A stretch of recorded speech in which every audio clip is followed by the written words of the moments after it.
And go. Well, guys, welcome to another edition of the New Jack Swing podcast with myself and Stevie. Stevie, how you doing? I'm very good, sir. Good evening to all the viewers out there, wherever you are, whatever time it is. We're back with yet another edition of the New Jack Swing podcast. Perfect Sunday evening food for you. I must admit that I am missing Sheldon a bit. How are you? And have you heard anything from Sheldon? Yes, I got in touch with him a few days ago. So he's still a little slightly behind the deadline. So that's why he's really having to put in the extra hours to try and get the book out and ready for this November. So yes, so I believe once he's been able to do that, we'll be in a better space. For those who are not in Europe, our clocks went back early hours of Sunday morning, so I know we're somewhat out of sync with Europe and also with North America and probably some parts of the world. So you might be joining us thinking, "Oh, are you guys a little bit late?" or you guys are a little bit early. It's hard to tell. But yeah, I've never been a fan of this times going back and forth because it throws everybody out of sync.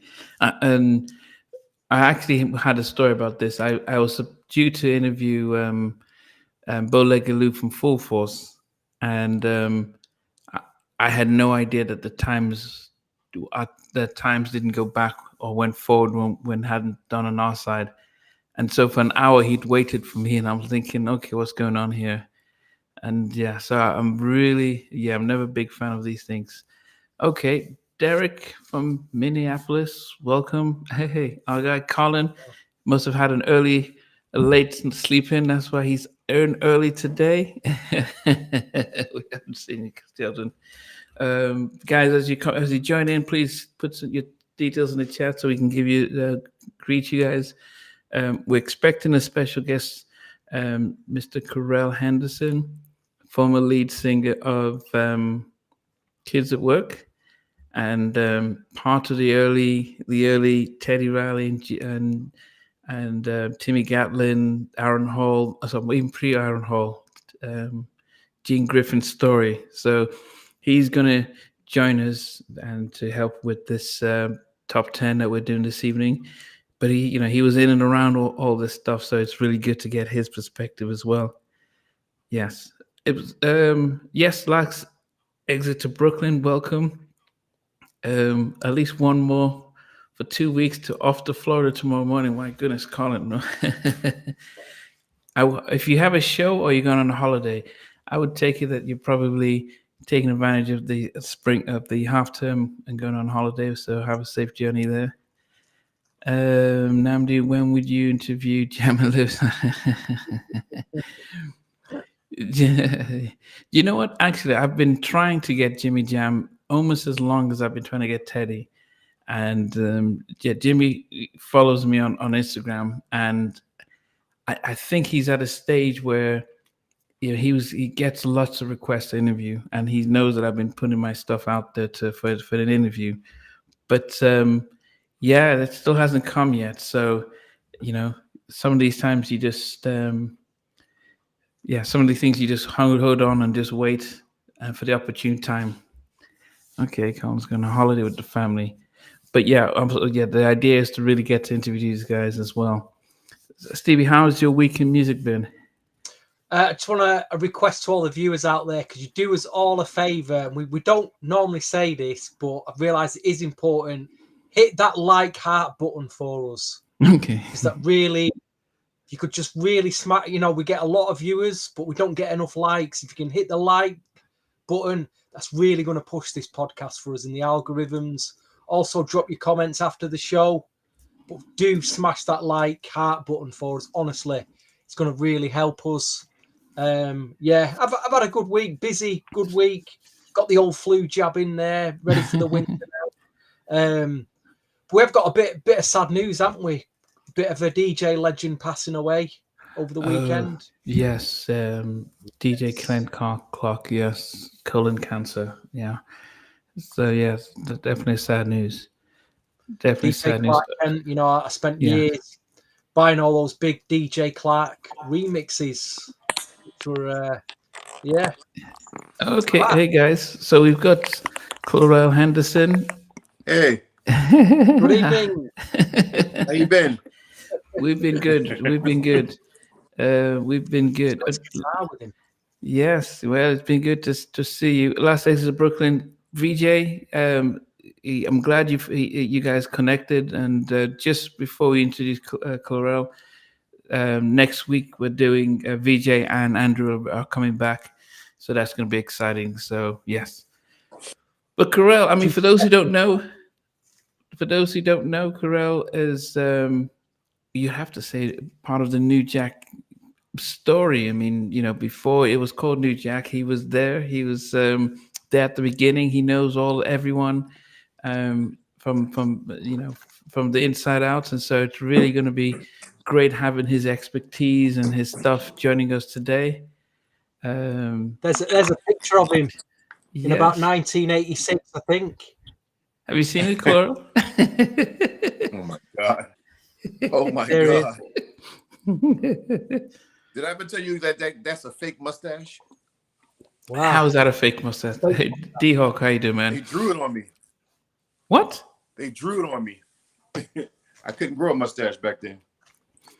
Did they draw it after the picture or what? No, the makeup artist drew it. He drew it right on my face. He was the makeup artist. He was amazing. I couldn't believe he could do that. Why was that though? Huh? Did they want you to look old, or what was the reason? No, because Timmy and Teddy, had mustaches. They wanted to wear mustaches, so they put a mustache on me so we could be more in sync. I guess I don't know. That's an exclusive, guys. Look, you got your guitar. Were you going to give us something? So, Give you a what? were you had your guitar ready and primed? Were you going to give us something, or what? Oh no, I just always have this with me just in case. You just never know. You just Okay. Okay. Yeah. Can't you sing one of your unreleased MCA, one of your unreleased songs that he's going to put on the unreleased MCA album back then? Uh, I was just putting you on the spot there. I have no idea. Yeah. I have no recollection of what songs I even had back then. Fair enough. Shoot, I probably was just doing the same. I probably was just doing songs that Timmy and Teddy had already written. You know what I mean? Because some guys, they were the writers back then. I wasn't a writer back then. So if you think of the first Guy album, was there a song on that album that you thought, man, if I was in the group, I would have loved to have sung this song on the first album? I like, and You Can Call Me Crazy. But vocally, You Can Call Me Crazy was Timmy. But how would you have sung? How would that range have been for you? It would have been the same thing, you know what I mean? Because me and Timmy had the same, we had the same influences. We both like Michael Jackson. You know what I mean? So I just would have done it probably the same way. Because I'll Be Sure did it with him. You know what I mean? I know I'll Be Sure is on one of the verses or something like that. Yeah. The choruses. And me and I'll Be Sure also have similar vocal styles. Like when I'll Be Sure's album came out, the whole industry was like, that should have been your album. It made me feel so bad. Wow. Yeah. My goodness. Okay. Yeah. Okay. I because when Timmy said, that when they recorded I Like and Aaron came on it, he had a very different vocal style. So I do wonder if Timmy had tried to sing it in his range, or if you tried to sing in your range, how would it still? What you talking about? I Like? Yeah. Because you said that would have been one that you would have. My dreams are now I mean, it's the same thing. It's just a different tone. So he would have sung. Timmy would have sung it in the same key as Aaron Hall. It just would have been a different style, a different tone. You know what I mean? Like Aaron Hall is more chesty, and Timmy is more around this area. My dreams are now you know what I mean? More like in that style. So What do you remember about? Because these tracks weren't on the album. This got released after the album. Togetherness and So Bad. I'm only just hearing these for the first time, actually. Thanks to VJ, sent me a copy of this. But, it was like a changing of the guard now of the styles then, and it kind of conflicted with what we were doing and what Teddy was venturing off into. You know what I mean? Like if you ever heard, I wish I had the demo of those two songs are way better. Wow. Than the actual recordings. You know what I mean? And Teddy at the last minute, he had decided to change it to like more like a New Jack Swing, you know, with a swing beat, but the music wasn't quite New Jack Swing, you know what I mean? So what he basically did was he just made the drums kind of New Jack Swing, but he kept the music the same. And to me, it just didn't have the same fire, you know, that it could have had, you know what I mean? And, you know, Togetherness was just a situation where everybody wanted to sing lead. Everybody wanted to make sure they had a lead part in the song. So it just kind of took away, I think, from what could have been, in my opinion. You know what I mean? Okay. Miss Savagnon, welcome. Okay. So we've, we'll get a chance to do some reminiscing as well. But tonight we really wanted to celebrate the women of New Jack Swing. And I mean, when we think about it's strange because, you know, in the mid 90s, a lot of females dominated the R&B scene and stuff. But in the late 80s, that New Jack time, it wasn't as, you know, there was a number of them, but they didn't seem to hit. Not all of them really made an impact as much as as the fellas did in the late 80s. Very hard list for me to do. I couldn't find anybody. It was hard to find people. You know what I mean? Because the late 80s, I don't think any girl had a real significant hit with New Jack Swing that I remember. Yeah. Besides maybe the early 90s, like, you know, Karen White and them, you know what I mean? But I don't know. Yeah. And I think I'm surprised this evening by what we revealed, Clarell. I think there were than what you can remember. It would be very interesting. It wasn't the easiest list, I tell you. But we're celebrating this release, which has come out in the UK, a new Jill Swing CD compilation. It got a really good review in the UK newspaper, The Guardian, this week. Okay, there's 18 tracks on it, you know, including a lot of favourites like Karen White and SWV and Jade, as well as some forgotten gems as well. Like, obviously, that's the Good Girls on the cover there. I like the Good Girls. But to all the listeners out there, the viewers, please get your copy. Get a copy of this, and hopefully they'll do a volume 2. Wow. Yeah, Shireen from the lead singer of the Good Girls, she posted the Guardian article, actually was really appreciative of the fact that they were featured on our promo for tonight's episode. I saw that interview you did with her. She looked pretty much the same. She looked exactly the same. The only what the hell? I couldn't believe it. But the only difference, is that night, I think there was a heat wave in Los Angeles, so it had an impact on the interview because it was really hot, and she was really struggling with the heat. But yeah, she looks exactly the same and stuff. She's very talented. Yes, and I've been. It Must Be Love is still in rotation. Yeah, I think they really. I think they could have really been a real proper group if the label had really pushed them. I mean, you know, if they were on a different label, I think Motown should have done well with them, but I don't know if they really had the gravitas to really take advantage of, you know, and maybe they had to be in New York because New York seemed to get the radio and get the push and the bug, but I don't think they got that same support in Los Angeles. Like, I didn't know those girls, but judging from like looking at her interview and even looking at them back in the day, if I had to guess, I would guess that she was too nice and innocent for the industry. And they could, I think that's probably what could have happened to her, because she was very talented. Mm. Yeah, yeah. The three of them were. I mean, the three of them, the whole the Good Girls stuff. They would. Yeah, Yep. yeah, definitely. They could step too. You must remember, obviously, Abstrac. Was you around Yep. those girls when because they were in the very early stages of New Jack Swing? Yep, I knew. I can't think of her name right now. You got Mary Brown. You got Marsha McClurkin. Marsha. I knew. I actually spoke to Marsha like last year or something like that. We had reconnected on Facebook.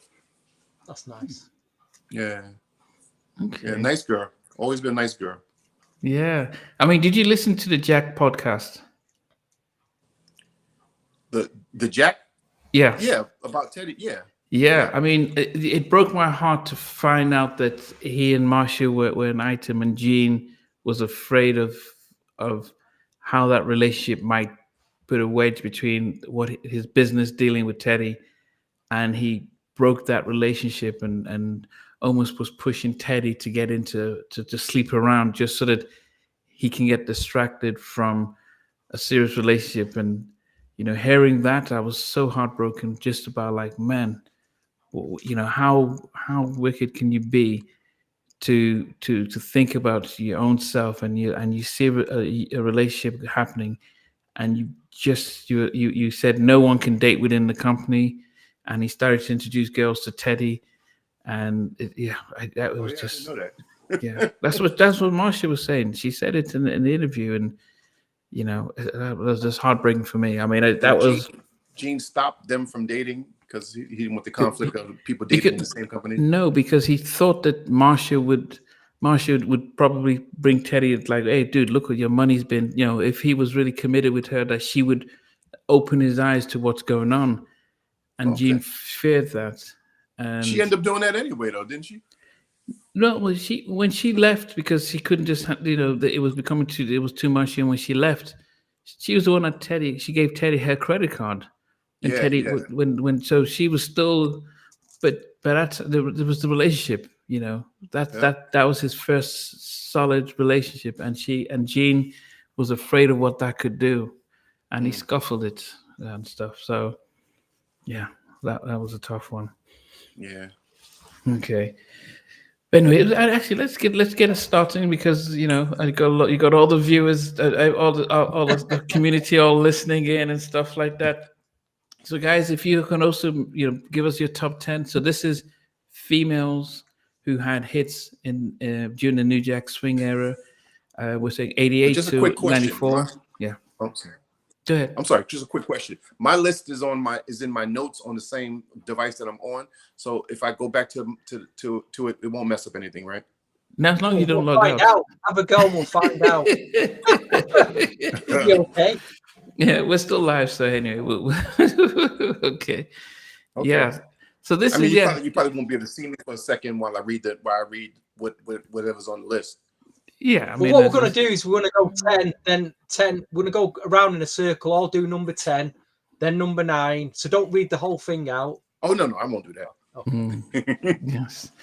Well, yeah, I started first last week, and then I think it was the video. So, Stevie, who is on your number 10?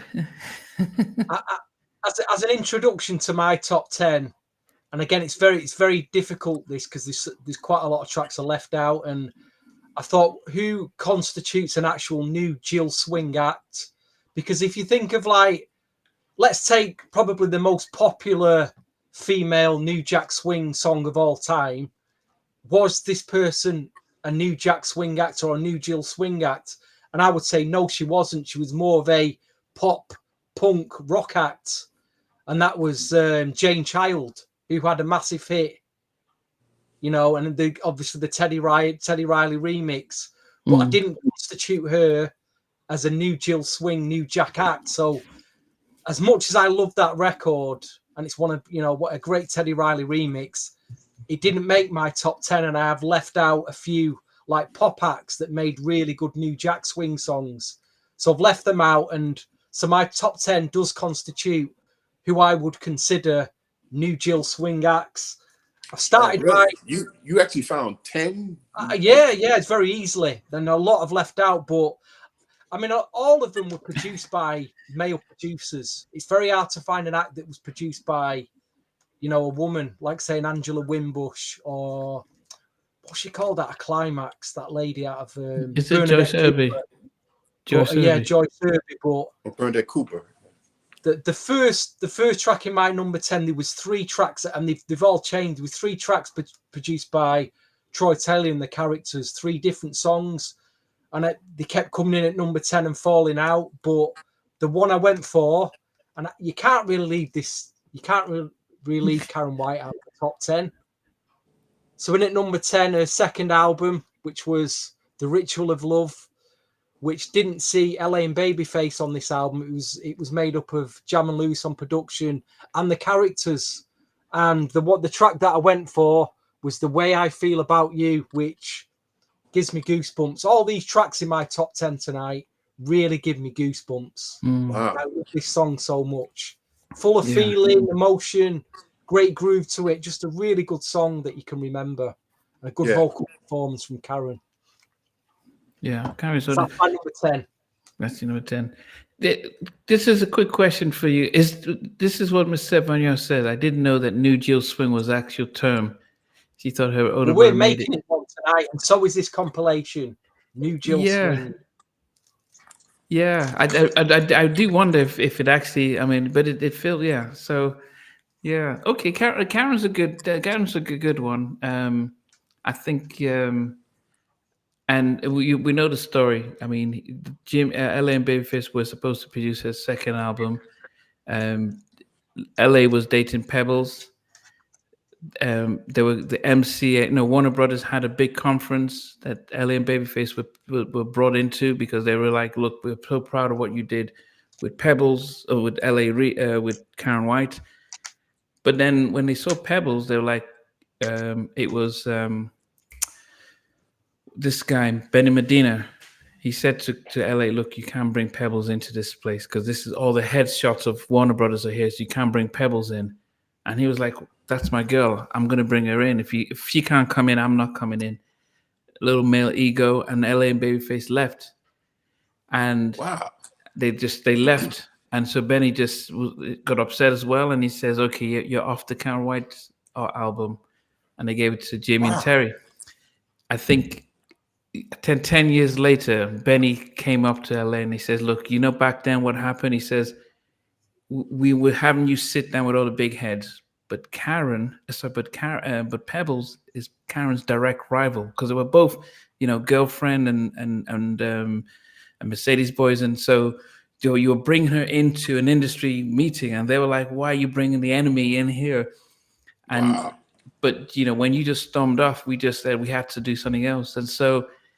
That was something that L.A. Reid said he regretted, but Karen never knew this. So when I interviewed Karen, I told her, "Look, this is what L.A. said," and it was like, wow. All this time she assumed they wanted to use their own sound on Tony Braxton and their own acts, and it was not the case. Wow, she didn't know? That's no, crazy. She didn't know. L.A. Reid only dropped the bomb 2 years ago because he didn't even think it was a big deal. He forgot about it. Wow. So yeah. But it probably didn't generate the same hits as the first album, but it was a good album. She had her first number 1 on that, but it was a different album. I guess for fans, some of us expected what we got on the first album. Yeah. Yes. Anyway, so my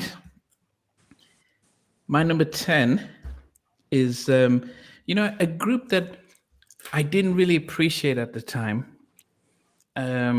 Until I interviewed one of the group members, and I went back and revisited their catalog and revisited their videos alongside the catalog, and I was like, man,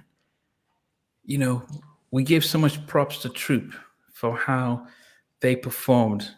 They could sing and perform, but a group that really didn't get their props, and they probably should have. This was all industry contract stuff that really stifled them, but that was Ex-Girlfriend. Why Don't You Come Home? Yeah.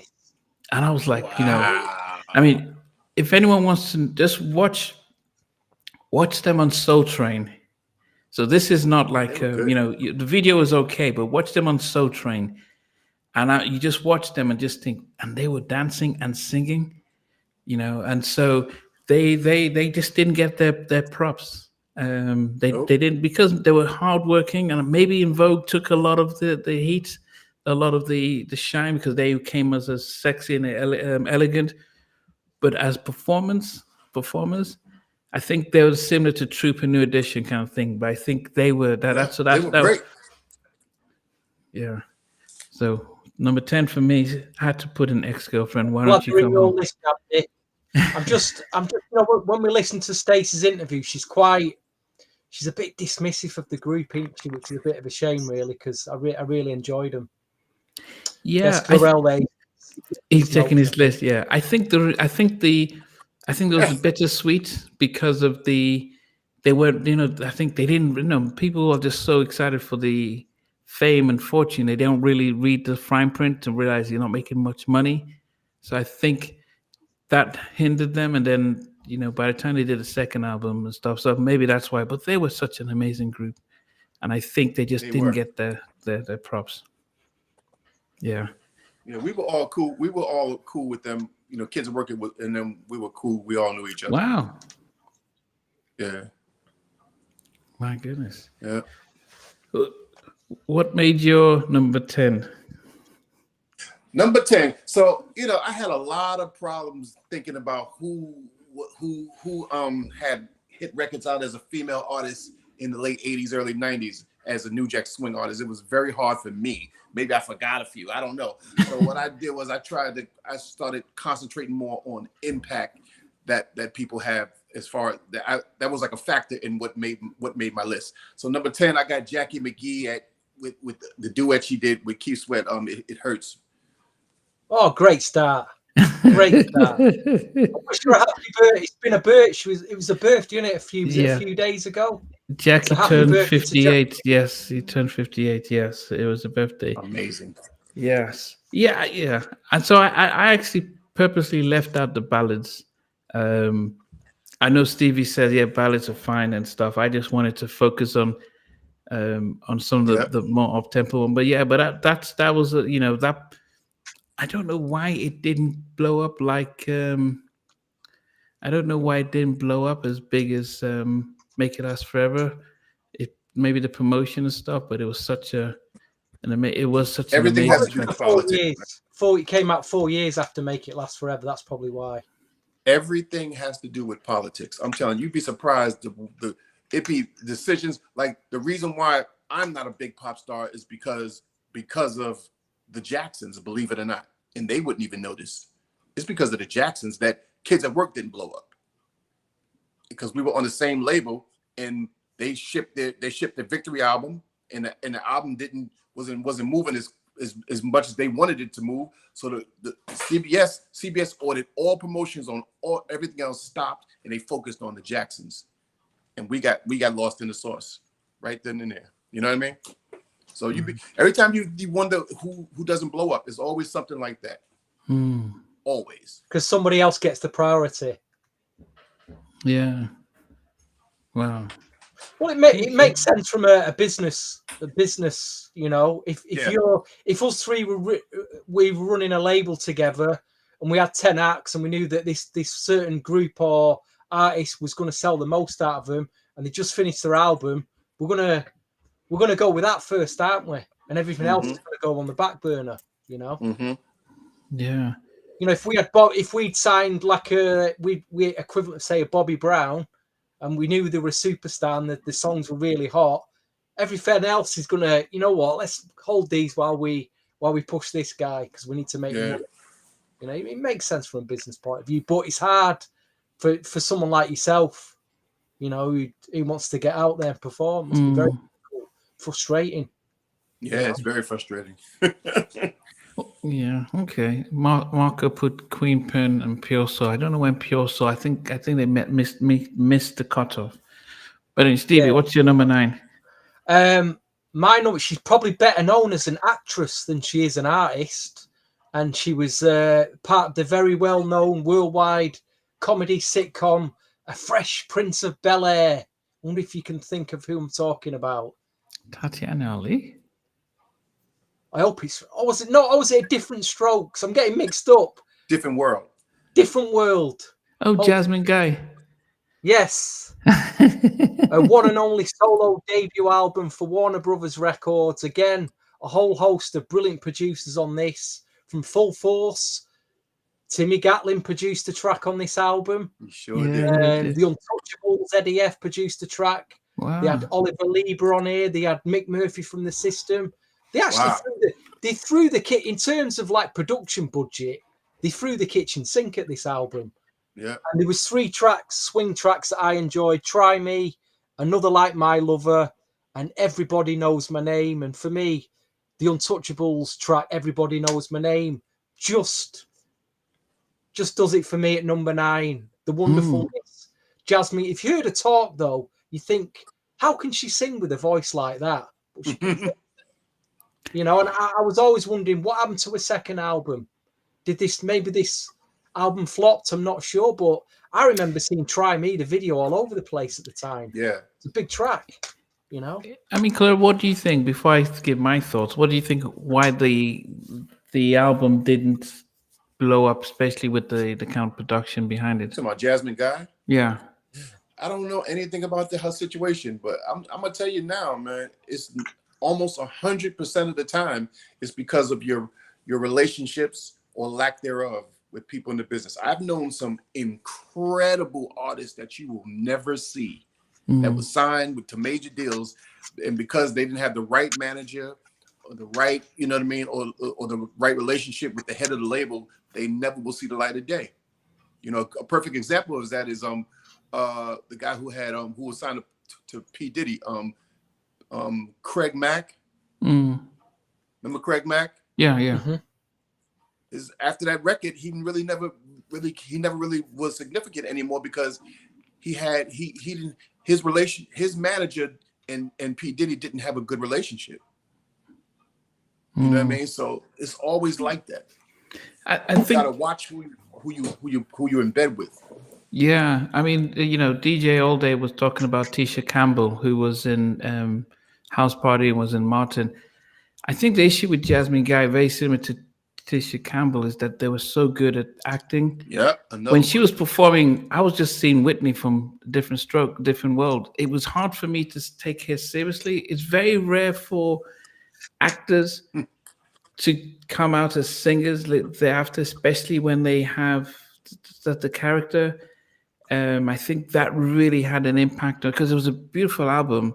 I've seen videos of Full Force working with her in the studio. She had the voice and everything, but as a public, we were just seeing, but that's Whitley from different World, and she plays that comedic actress. So I think she couldn't shake away that tag. If she was a dancer,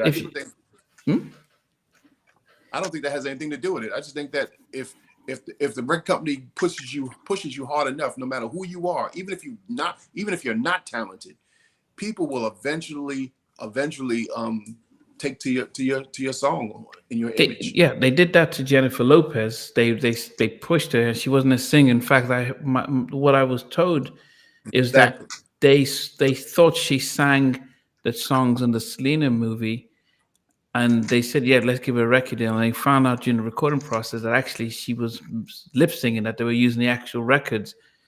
But Tony Montola needed to have one over Mariah Carey, so he was like, I'm gonna give you Mariah's spot," and she was pushed and stuff. But I think with Jasmine, I don't know. I think she had such a strong character personality, like Tisha Campbell, great album, but she was Tisha from Martin. She was from House Party, so I think that, and they could have spent money to push it, but I think. I think that could have been an issue, but yeah, good choice, Stevie. Marco, Patti LaBelle, she had Feels Like Another One was somewhat New Jackish, but but I don't know if no. So Marco was acting as Patti LaBelle count, and I said yes, she could count because she had Feels Like Another One, which was that type of sound. But Okay, so my number 9 is a group that's that came out around the same time as Ex-Girlfriend, um, and they had incredible producers behind them.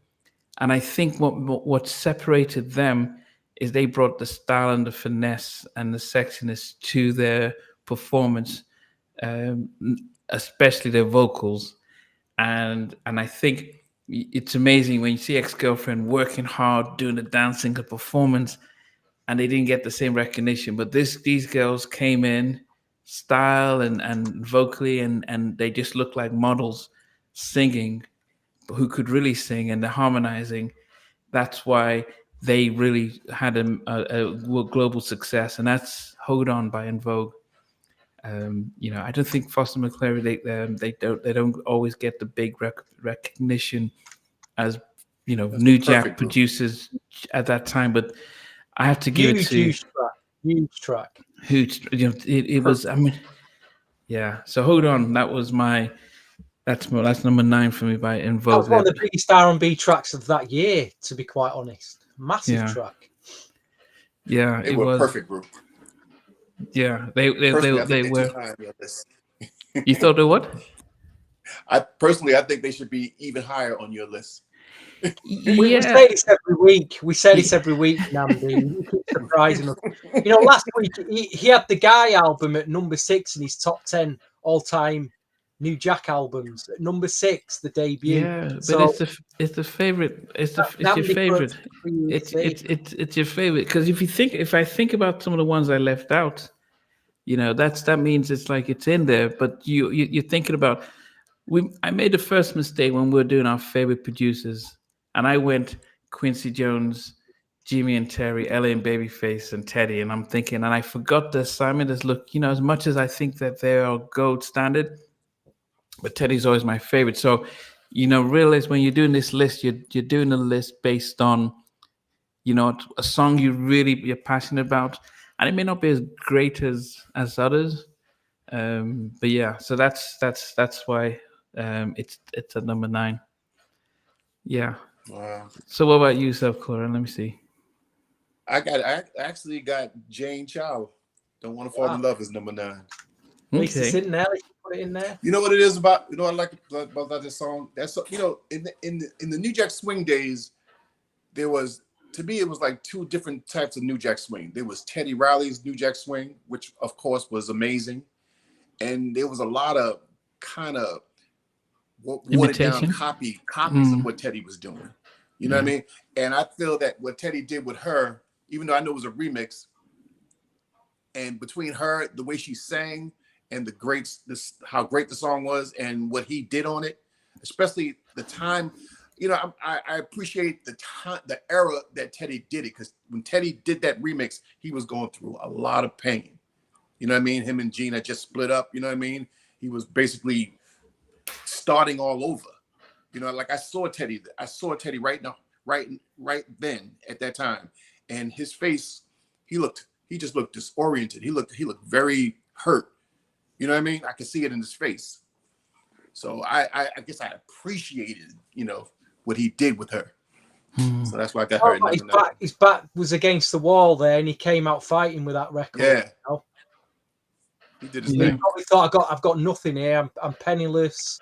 Yeah. And I've just been given was it Warner Brothers? They gave him $75,000 for that remix. I do remember. I think like 80. Yeah, it was Benny Medina. I saved him. Yeah, he that brought him back. Yeah. Incredible mix, and I also, that single had about 8 mixes. You could tell what he was doing with the dub mixes and the bonus bit, and what he was putting into it in the studio. I think what was hard for Teddy was like when Benny says, "Hey, we're going to give you 75 or so grand for the remake." He was used to getting just 10. Yeah. Because Gene would take the 100,000 and give him just 10, so he was shocked that so then I guess it probably showed how much money he was losing, because Gene would say, "Okay, here's 10 grand, well done," and he was thinking, "Wow, he's made." So I don't know what Teddy was doing with his money, boy, but whatever that little 10 grand that he was getting for each track, he was walking around looking like $1 million then. Like where he lived was beautiful. His car, the car he drove, like he drove a BMW, but he completely had redone the BMW. It was like a beautiful pearl burgundy BMW. It looked like glass. You know what I mean? I mean, he was living, you know. So whatever he did, he knew how to make his money stretch. Because I thought he was a millionaire. Well, if you think about it, I think I interviewed the former general manager of GR Production. He I can't remember his name. Who's that? I will get his name soon. But what he said was because he used to work at Epic, and he was behind Michael's. He was there when Michael did Thriller, and I'll get his name now. But what he said was TC Tompkins. Oh yeah, I know him. Yeah, he said that Chetty probably brought in over 25 million, and he probably didn't. He just saw a couple thousand. Yeah. So that's how much GR Productions was bringing in, and Teddy didn't really see that. So yeah, TC is my man. He was in charge of our situation. He was in one that was in charge of Thriller. Yeah, he was in charge of our album too. He got us the deal at Epic. You know? Wow. Yeah. Wow. Yes. So what was your number 9, Carell? I told you, Jane Child. Jane Child. Okay, sorry about that. Okay, Stevie. I love that song. Yeah. Stevie, number 8. I've gone for a couple of young ladies that I think recorded this album on the West Coast in North Hollywood. But are you seeing some of the? Because I know you know some of these ladies in the comments.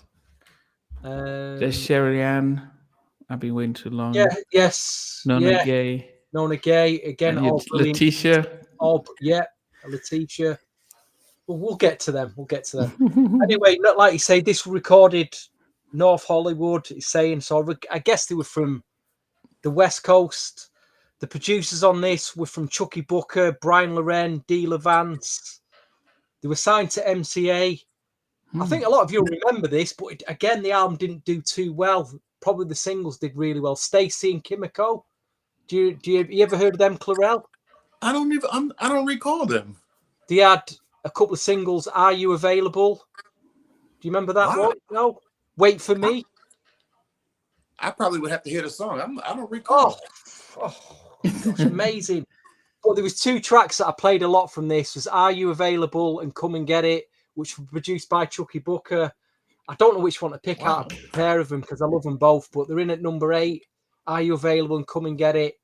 Great New Jack Swing. Only one album, but they were New Jill. You can see the videos on YouTube. They were New Jill Swing for me. Great looking girls. Well, great looking girls. Must be amazing if Chucky Booker did it. Yeah, I mean it's really, it sounds really good as well. Very summery New Jack album. I play this a lot in the summer. It makes me feel really good. So that's number 8 for me. Okay. Yeah. There's okay. No, I haven't heard of them myself, Carell. So Stevie pulls up stuff from this. But I'm going for another group who came from Los Angeles. All 3 of them were raised in Los Angeles, and they were Soul Train dancers. They had the look. But you said earlier about there were groups of producers who were almost second-rated Teddy producers, and you can hear this track, and you can hear this track, and says, okay, they've used the same James Brown sample, and it's got the whole New Jack. But this is a group and a track that I felt like actually these guys were good, and they could have pushed it because they didn't just look good, they didn't just sing good, but they could dance. And that is Your Sweetness by the Good Girls. I just thought, wow, they had the package. They got the looks, the voice, the dancing. But I just think Motown knew how to pushed them. They were like signing younger groups to try and change the image from the Motown days. But when they did get them, they just if they didn't if they just didn't have the success in pushing them, and so that was a disappointment. But yeah, your sweetness is definitely so dope. definitely up there. Let me see that. It's on this compilation actually. Is it how many of their tracks were there? Just one track. They included Your Sweetness on this compilation. Okay, The Good Girls, Your Sweetness is my weakness. I'm a big fan of them. It's my weakness. They really were dope. Yes. Cora, what's your number 8? Now, this girl to me is completely forgotten about. At least I don't know about in England, but I know over here, and I think that this girl is completely underrated in every way possible. Wow. Every way possible. I'm anticipating this one, song is underrated too. I got Octavia, To the Limit. Wow, you've got me. You stumped me there. You stumped me there. You don't know who that is? You stumped me with that one. I kind of vaguely remember it, very vaguely. You taking my life. Oh yes, yes. To the limit.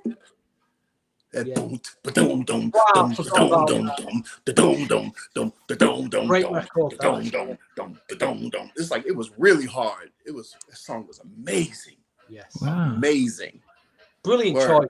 Brilliant Especially choice. for back then. Brilliant choice. Wow. Yep. Okay. Saying who? What year was this? Around what year was this? Because people are like, she came out in the 80s, like 80s. Late 80s. It was late 80s that. Yeah. Octavia. It was so hard for me to find girls from the 80s that did New Jack Swing and that made a significant amount of effect with New Jack Swing. It was so hard. Wow. You did your homework there. Okay. Goodness. Yeah. Okay. Stevie. No, it's you next. Is it? I'm just trying to find some extra information on Octavia, but it's not coming up. Really? Yeah. My Love to the Limit. Yep. She was dope. She could really sing too. Okay. Like, really sing. Yeah. Okay. No, it's not coming up. Right. What number? I bet you Jackie knows where. Number 7. Jackie knows where she's at. Okay. Number 7.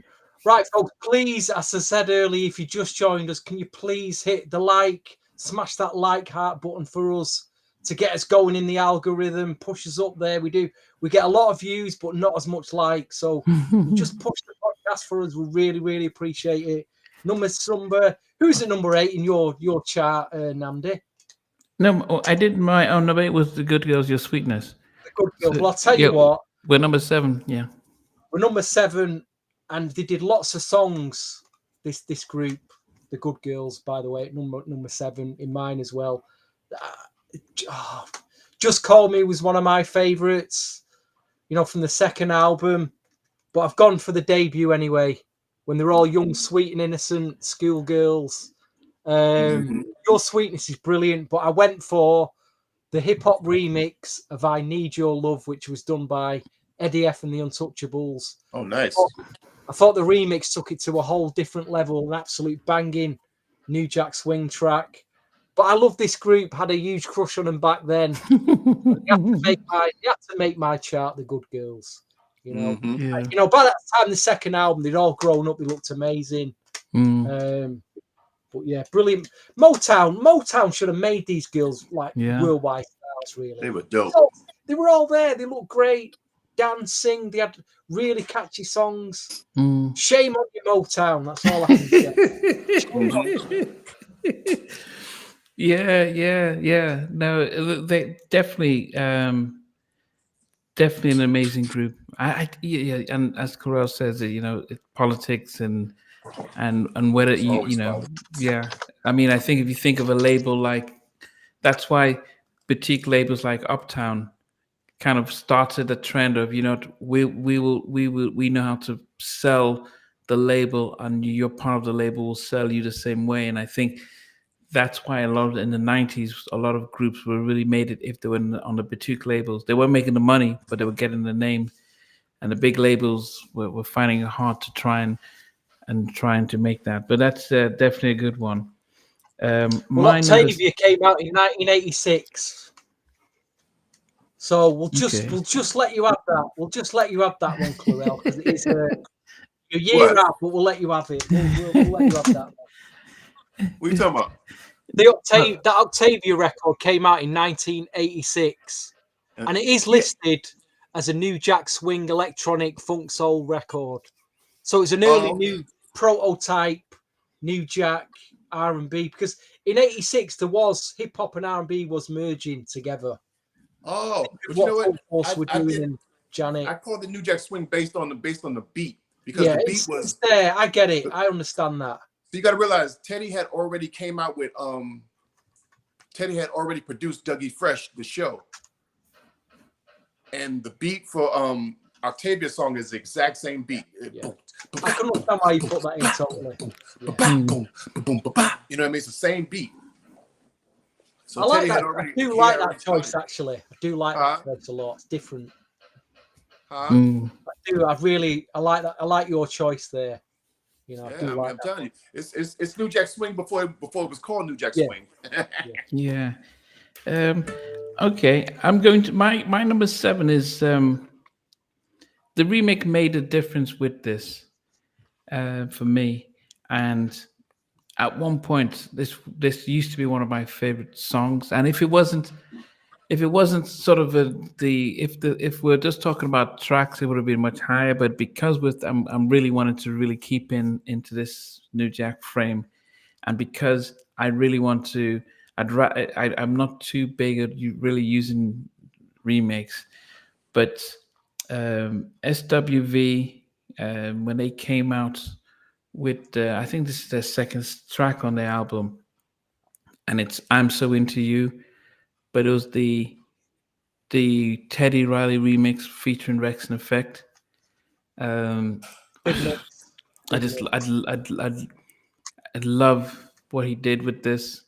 I think it made it because I think it made it the hit that it was, because the original one was okay. It was, it wasn't, it was just a nice track. But when he did this to check one, check two, I was like, yeah, this was just an amazing track. So I'm So Into You, Teddy Riley featuring Rex and Effect remix is at my number 7.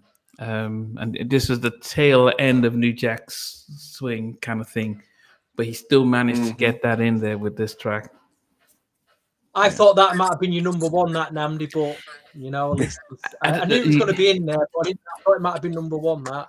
Yeah, but I think I'm really trying to be disciplined with this list, and I'm really trying to. And my whole thing is I'm only going to, I'm not going to have more than one female on my list, and but I really wanted to be disciplined. And if Teddy had produced it originally, I would have put it much higher. But there are other tracks that I think really are much better. So that's my number 7. Wow. Yes. Oh, I forgot about Black Girls Calling. What I'm going. Let me see what I'm going with. Octavia's is freestyle like Lisa. She was a freestyle. She was a freestyle artist, but that particular track is very hip hop R&B, New Jack prototype. I think you need to go back and listen to it. Yeah, and yes, Miss The freestyle sounds a lot more up tempo. And yeah, CeCe Peniston and Sybil, they were both like, they are like more of house and dance kind of stuff. Yeah, but they did the odd New Jack R&B track that was really good. So what do you got? Anyway, Clarell, number 7 for you. What was it? Number 7, I actually got my ex-girlfriends. Yes. Why can't you come home? Yep. At least you remember him then. I mean, what did you think of what was it about the track that really got you? Why can't you come home? Honestly, I'm so into what they were doing vocally and the way they performed it. You know what I mean? That I don't even remember a lot about the track. I don't even remember a lot about the track, to be honest. I listened to it the other day, but I'm like paying more attention to the way they're moving and the way they're singing. To me, how hard is that to do that though? How hard is that to do all those backflips and sing? Yeah. People have no idea. It is the very hardest thing you could possibly do on stage. That's why a lot of people, they don't really do it. It's the hardest thing to do. You know what I mean? I used to jump up and down and sing all the time just to train myself to do that. Just jump up and down and sing, jump up and down and sing. I still do it to this day. Wow. In fact, I did it about 4 days ago. Yeah, it's So I think Beyonce, you know, as much as we have lots of critiques about her, I think the fact that she can sing while dancing, I she's still have to amazing. give it to her because you know not many females, not many artists can really hold the pitch and dance. And She's amazing. And when it comes to that, Stevie, we're down to number 6 now. Number 6 it's another duet actually, but they were a duet out of the threesome we talked about them earlier on. They went from Abstract by 1992. It was Mary and Marsha, Eminem. And this time they teamed up with Redhead Kingpin, who produced a lot of the album with Herb Middleton. Big Bub does some writing and singing on it. I loved the single Get to Know You Better. Loved it to death. And there was also another track on it called We're Falling Apart, which I just love. It's them 2 tracks for me. Great New Jack swing. This album didn't really do much, but it's one of my favourite New Jack albums, this. One of my very favourites. Eminem. Hopefully we'll get Mary Brown on the on Halftime Chat one day to have a chat with her to go through this Eminem album and the Abstract, but they had to make my top 10. Number 6 for me, Eminem. Yeah, what song? What song? We're Falling Apart or Okay. Get to Know You Better. I'm conflicted. I love those tracks so much. Yeah. Get to know you better. So I'm not that familiar with that. Oh, come on, Clarell. YouTube it, please. YouTube it after the show. So that was Marsha and You'll with die, Mary you'll Brown. die when you hear that. You'll be like, oh my God, how have I never heard this? Yeah, Wow. it definitely a great album. My number 6 is exactly the same song. We're Falling Apart. I think Brilliant. Yeah, so Wow. it's exactly I'm the shocked. same I didn't thing. think you had them in your top 10, actually. No, it's great. It's definitely a great Wow. thing. And you know, it was interesting that Herb Definitely check Middleton this out. is interested in Herb Middleton when he was on talked about how you know they connected him to Teddy because after he did this he went and did that's the One More Night for Bobby Brown and stuff. But the thing about Mary and Marsha, their harmonies are probably some of the best ones you'd ever find because when they're singing the harmonies on their album, because they both went, you know, Mary, you know, went on to write songs and stuff like that. But throughout that album, vocally, the way they just harmonize, sing the chorus, and this was another great one. You know, I'd actually wish that they had got success from Abstract, and I need to find out why. But yeah, that's definitely my number 6 is We're Falling Apart. One of the best songs on the album. Yeah. Great minds think alike, I guess. Huh? Well, let me see what I got. Sorry, I gotta go back to the stove on this. I don't know why I just don't figure out what's the Yeah. So you said number 6, right? Yeah, we're number 6. Okay. I got now this one to me, I don't know if this is considered New Jack, but the era is New Jack because it's the early 90s. And to me, this song just had a great impact on me, and this group had a great impact on me. I got a Escape, Just Kicking It. Yep. Very big track at the time. Was it 94 that? 93 or 94, but yeah, it's very early on. Yeah, very big track. Yeah. Well, I know Like I tell Jermaine. you. I've heard him in an interview when he spoke about his idol was Teddy Riley, and he just wanted to be like him. So the same thing with Dallas Austin. Both of them wanted to be Teddy, and they wanted to do his New Jack. So, but they could do it from they can't replicate what he does, so they can only you interpret what they think. So you think of some of Dallas's stuff when he did with is it Mr. DJ and stuff he did with Troop with Joyce, and then but okay. Just Kick. Yeah, I mean, yeah. So that's yeah, it's a whole different vibe. I tried. Yeah, Escape, Just Kicking It. Okay. Yeah, Teddy had a Um, head start on everybody. I'm but serious, because I mean, when he was 12, 11 years old, he'd be home producing instead of being outside playing. He would be home producing when he was a little kid. There's a very famous Notorious B.I.G. lyric. I try not to use the curse word, but he said something along the lines of, "I'd rather F RuPaul than the girl group Escape." what? Right, yeah. Oh What? dear.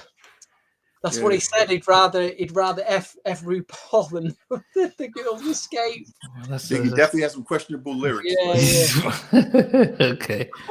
Okay. Oh, I don't want to digest that, so that's okay. So we're I'll down to leave the top viewers to five. digest that one. Top five, Stevie. What's your number five? Number five, I think you guys have already mentioned them, but they probably are my very favourite female New Jack Swing group. And I just love this album cover as well. Ex-Girlfriend. Mm. There they are.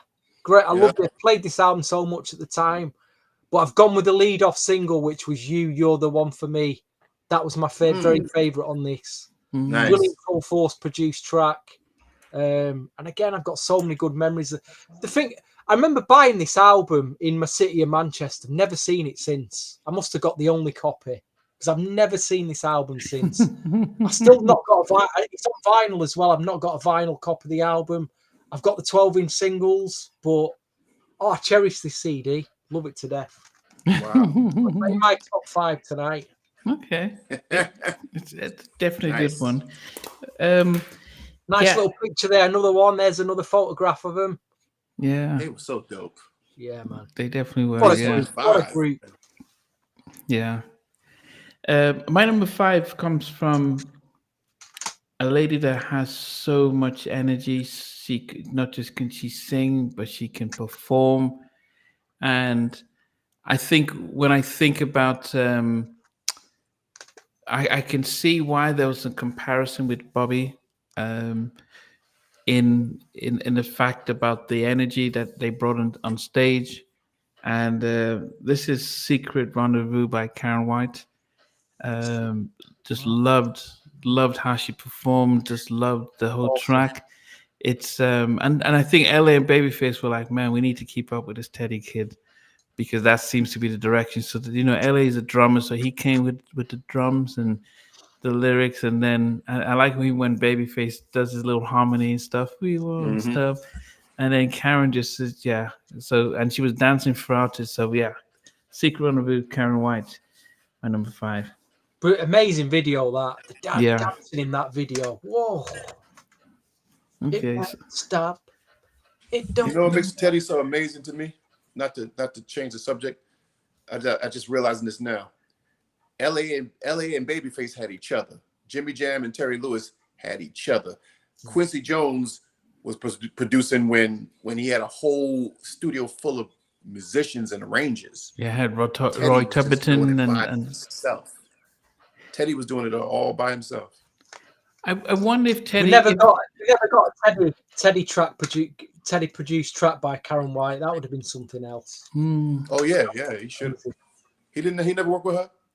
No, don't think he did.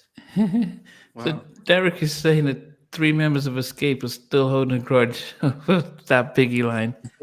Biggie's only apologized to Tanny, but the other 3 are still holding a grudge. I haven't heard it, but that's it must be. If I don't he know why said he said that. he rather Girls was F a attractive to drag queen over them, it must be like, and that's proper insult. That's crazy because they were attractive to me. Well, the running joke at the time is that they weren't. Let's just say they weren't the best looking female group going. But that's coming from misogynist male point of view, isn't it? Yeah. Judging them on the looks, really. And it's all spawned from that. Yeah. Which is a shame, really, because they were very talented. Very talented. There's writers as well and stuff. So yeah, definitely. Yeah. Okay. Yeah, it was great. So Stevie. What number? No. I've just done Secret Runner Karen. So Corell is on you, number 5. Yes. On number 5, I got Your Sweetness. I got the good girls. The good girls. Hey, good girls. I like the good girls. Yeah, I really am a fan of them. They're that's a dope group. It's a dope group to me. yeah. It is strange how it definitely is strange how as I said, if you see the video when they were on a show dancing and they had the sort of breakdown, and they were just for the minute and a half just dancing, and that takes a lot, you know, to just to be able to show, look, man, we don't just sing, we dance. So yeah, that's You got to be in big good one. shape for that. People Yeah. understand it. Stevie, down to number 4.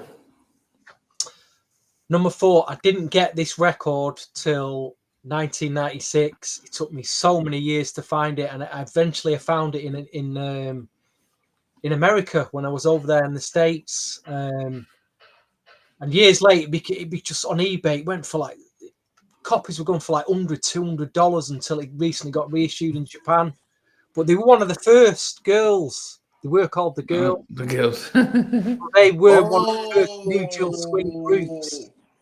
Again, Really? Oh, wow. I was so happy to find this album. So happy.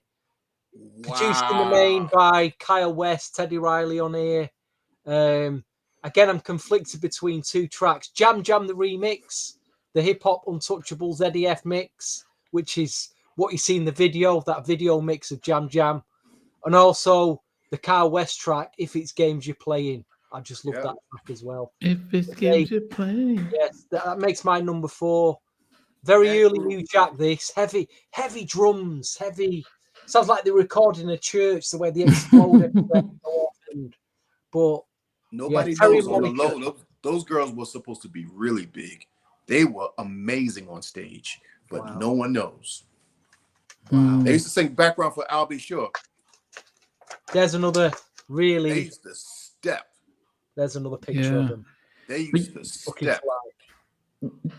Did you know that Tammy said she was actually supposed to be signed? She was supposed to be part of the group, and they offered her the contract because it was going to be at Capitol, and she saw.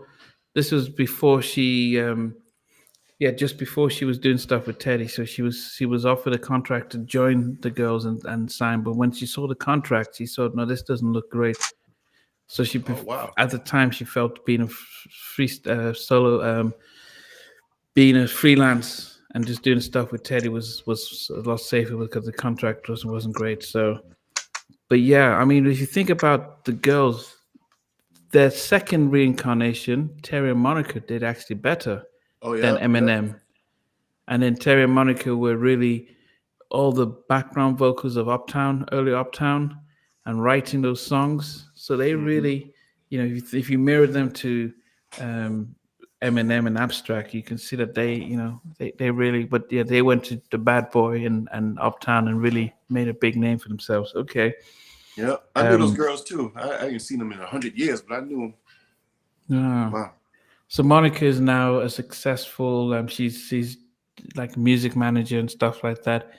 I'm not sure where Terry is. I have a number, and I've been trying to get a hold of it. Kyle West gave me her number to search for the interview, but I think Terry, one of them was used to be married, or used to either be a girlfriend or married to Anthony Hamilton. I think it's Terry.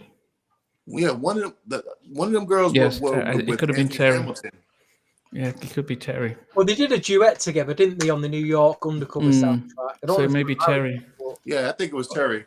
Okay. Because me and Anthony Hamilton used to we used to attend the same vocal class back in the day. Okay. Yeah. So my number 4, I wish it could have been higher, and I thought there was just a few tracks that I think were just higher than this. But man, I think it's probably one of those songs. I don't know if it's the magical the folklore behind the song that makes it as good as it is.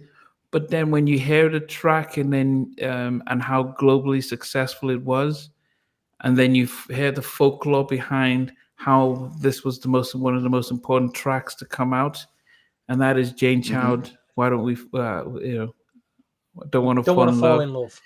I think Wow. because you hear the track and you're like, and so I heard the track first, then you hear the folklore behind.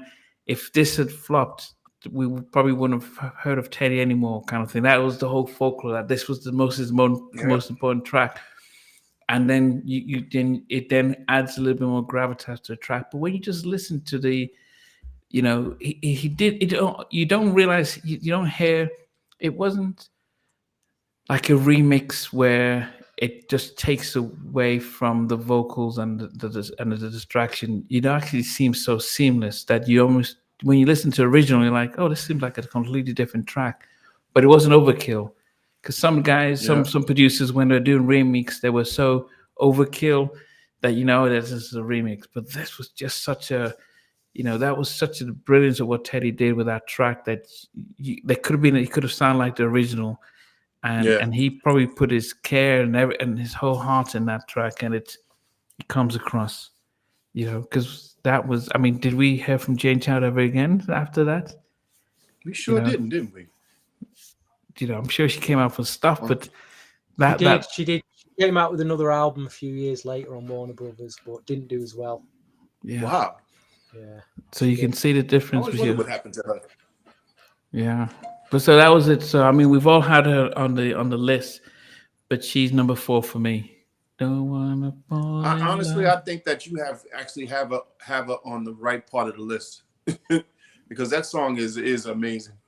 That song is amazing. I saw a picture Tammy Lucas posted being in the studio with Jane Child when she redid the vocals. Teddy, so it wasn't like they gave Teddy the track. She actually came into the studio and Tammy was in the studio with her when she was recutting her vocals. So that's makes a Nice. massive difference, because it probably, so when you think of a remix, as if Teddy has the track and he just did his stuff. The reason why it sounded authentic is because, very similar to when SWD recorded Right Here Human Nature remix and I'm So Into You, they came into the studio and re-recorded their vocals.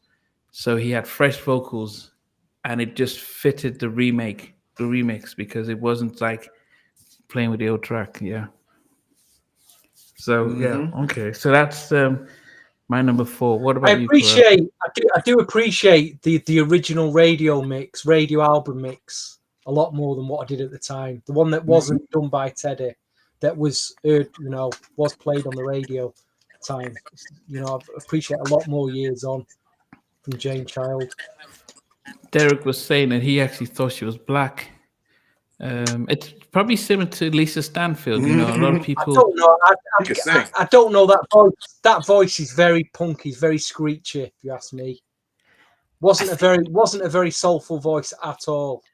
I think it's when you think It was about passionate though. when you're hearing because where we watching videos back in those days. I mean, not many black people aren't watching MTV. So if it was played, if Benedict Medina's behind it and they're pushing it on black radio, you're hearing the track and you won't be thinking some white lady singing on this kind of track, and maybe the remixes that were being played.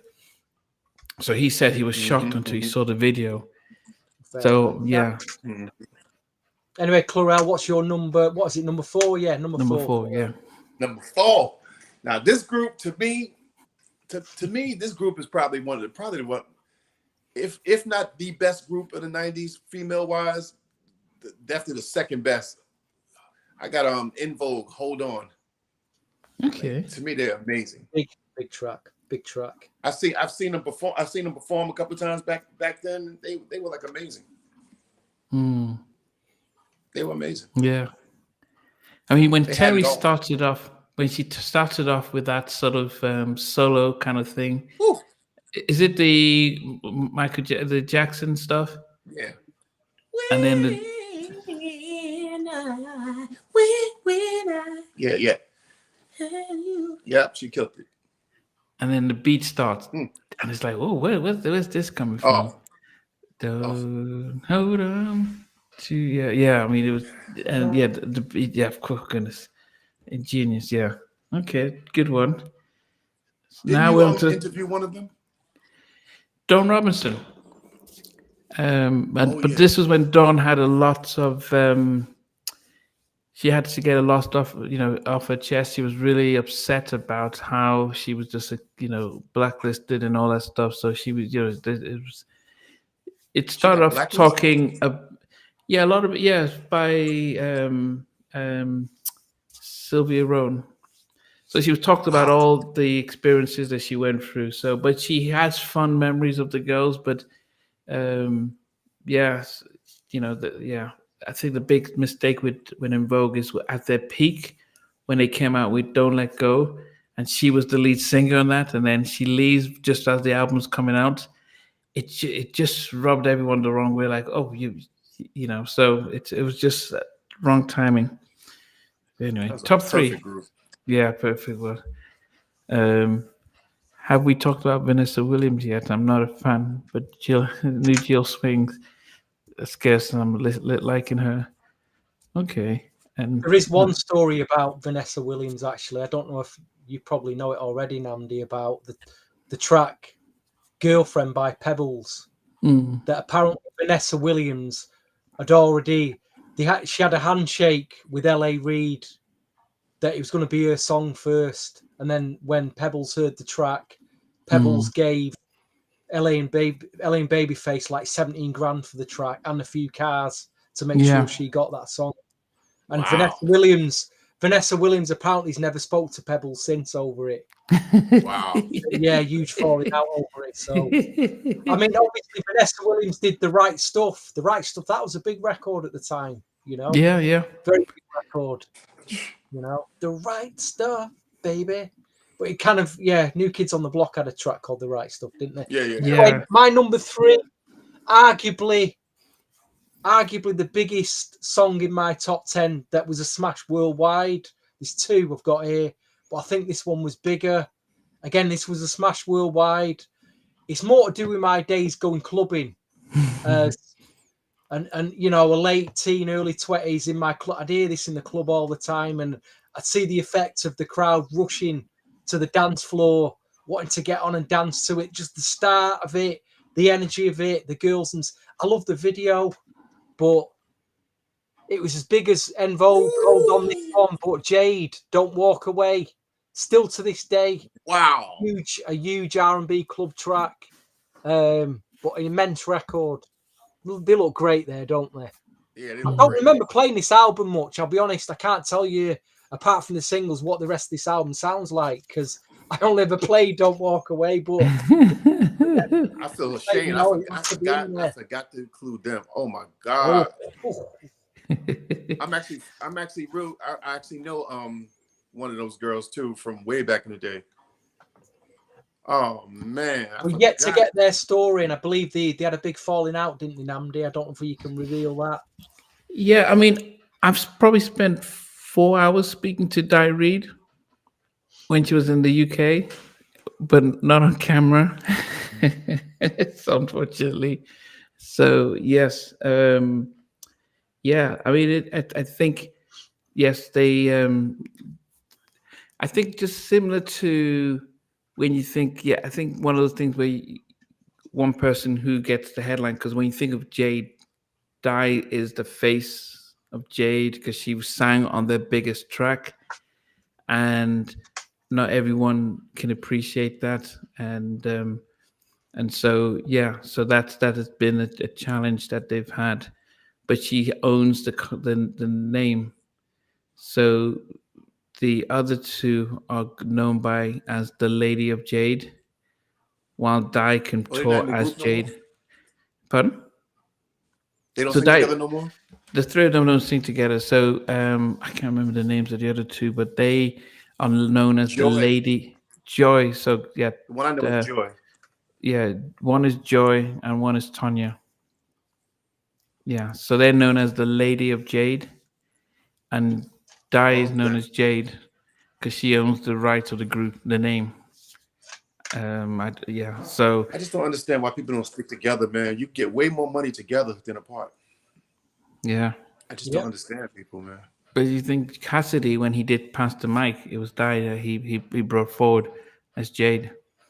So she's got the name and stuff. And when if you see, as I said, I saw her, a couple of months ago, and she was here in London, and she looks amazing and stuff. And so, yeah. Great. So, okay, somehow I didn't, I was really stuck in my whole New Jack, and I know that in 90 they came out tonight. Will be part of it. But Yeah. yes, okay. My number 3, still part of my New Jack stuff, is we've mentioned parts of the group early on, and I think this track, if it was their lead single, would have blown up, because I think and I wonder if the core of this track was used before on Johnny Kemp, or it started with Johnny and then Teddy just revamped it. But this is a track that should have been number 1. As they said, they were looking for number 1, and that's Abstract. It is just such a it's just such a party. It's just a hip, strong track, and it was like, man, I'm listening to it. I'm thinking, man, this should have been this is just got paid, but and if they'd come out with this track, the video and the girls dancing, I think if their debut album was it's almost like a New Jack dance album. They had 2 or 3 ballads in there. But as a New Jack dance album, things like what CNC were doing stuff, this album was just had all the stuff. I love Got Me Bugging Over You. I've got I can't remember some of the others to try. It's just to scoop my mind. But this was such a part, such a Teddy did his tracks. So his production. It's interesting take looking out for number 1. Yeah, you're talking. It's interesting the way your thought process behind that. I never really considered that actually, but I like your thought process on that nowadays. If they did put it out as a single with an extended mix, and you might have done something, you just never know. Yeah, with the video and Carell. Have you got your number? I'm sorry, 1 second. I got to answer this call. I got to answer this. Yeah, no, that's fine. It's fine. Teddy on the call. He's on the line now. Teddy's on the line. He's saying, "Get me on that halftime check." It's who's on the call? It's caller number 1. You talk about me every week, and I've never been on that halftime check. Yeah, but DJ all day mentions said she had never intended to have a music career, but Jade was so sick. Yeah. So I mean, that's what I was thinking about Abstract number 1. But the album just really, it was. Yeah, I listened to it and was like, wow, look at it. Just like just got paid. Another picture of him as well. Wow. Who wrote the track? Let's have a look. Let's go to the credits. Gene Griffin and Mark O'Reilly is credited. I knew you'd find that funny. Gene Griffin and Mark O'Reilly. Mark O'Reilly, is that Mikhail? That's his Markel, Teddy. Markel, that's Teddy's brother. Okay. Yeah. So what happened? What you learn is that Teddy gave him writing credits in order to siphon some money away from Gene. Like Teddy did the Do the Right Thing. They even produced it, Namdi. Produced by Gene Griffin and Mark O'Reilly. So this is Teddy says all songs arranged by Teddy Riley. Yeah, he did the arrangement. He only gets the arrangements and the mixing, because what was happening there, Gene found out that Teddy still had the publishing with Jive, with Zomba, and he couldn't, and Zomba was like being like, oh, what's going on? So if Teddy's name was there as on the credits, they would have taken the money and Gene would have been like messed out. So that's why Gene kept moving his name off the list so that Zomba doesn't come in, because but yeah, that is just a shame, all that stuff. But that was Teddy. That's Teddy. You could tell that's Teddy, that all over the place and stuff. Can I just answer something from Mr. Cams, who's going about one of the girls? I actually did a little interview with Men at not Men at Large. Was it Men at Large? Yeah, Men at Large guys. So it's on my YouTube channel actually, and they told me that one of the girls, one of them is like, she's a trucker now. She drives trucks for a living, but you know, still out there. One of them's passed away. I can't remember which one because there was three of them. Oh, what group is But this? they were signed to that whole Travell Levert production company sound. One of the girls. Oh, they're called One of the Girls. Okay. Yeah, but they did one album. But yeah. Anyway, what was your number? What was it? Number 3, Clarell.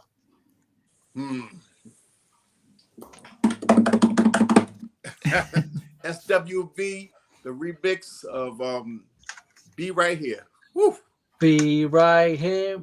So you went remix. For this the Teddy Riley remix. Yes, big, huge record. Yeah. I love that song. Okay. Huge record. Hollywood Style, yeah, Pretty in Pink. I actually interviewed. I was supposed to have done it with Stevie, but then we actually rescheduled. But ICANN, which is Shaka Khan's daughter, who was part of Pretty in Pink. Yes, I can't remember what she said about the whole experience, signed to Gene Griffin and stuff.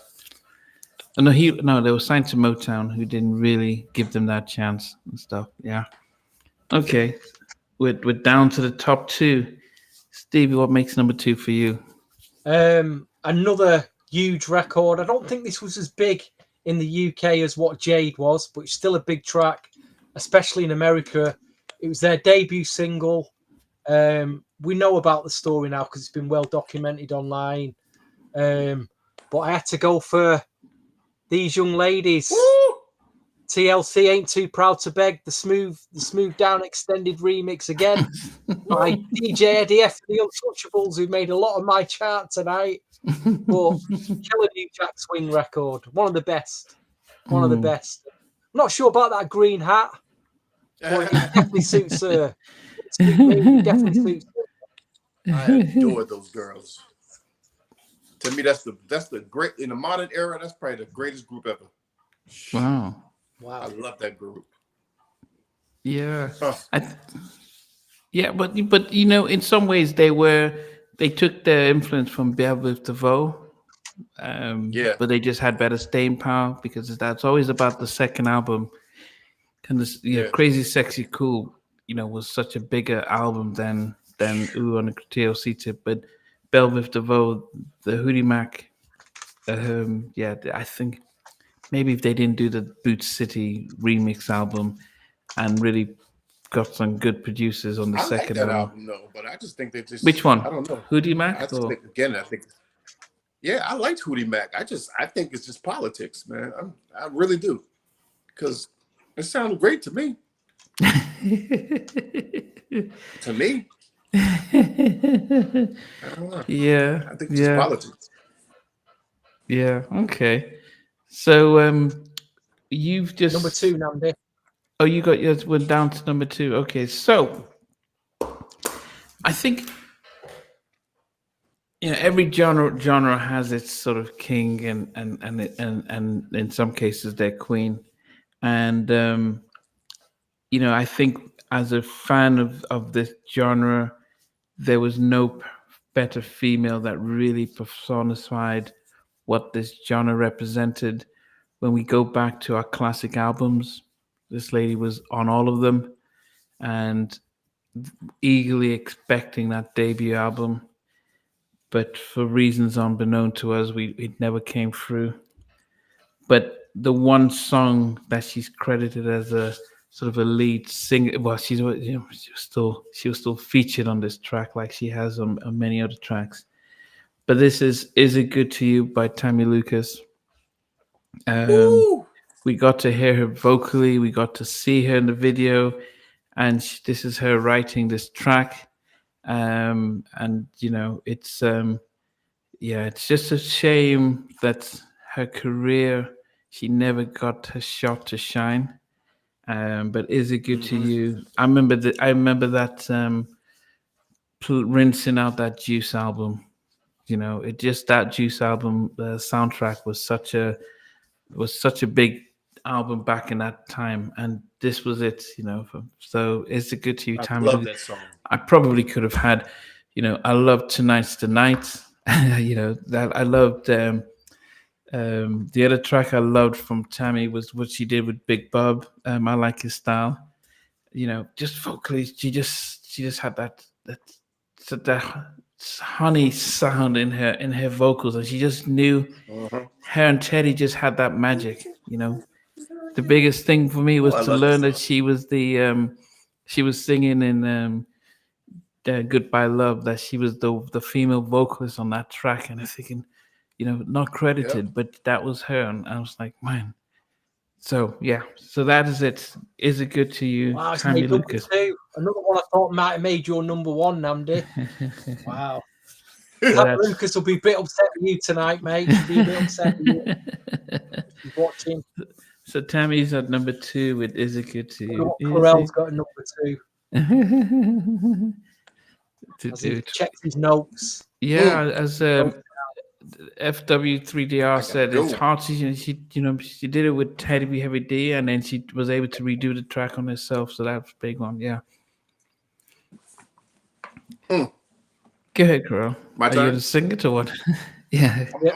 I'm see if I can get. I'm see if I can guess this. Wait.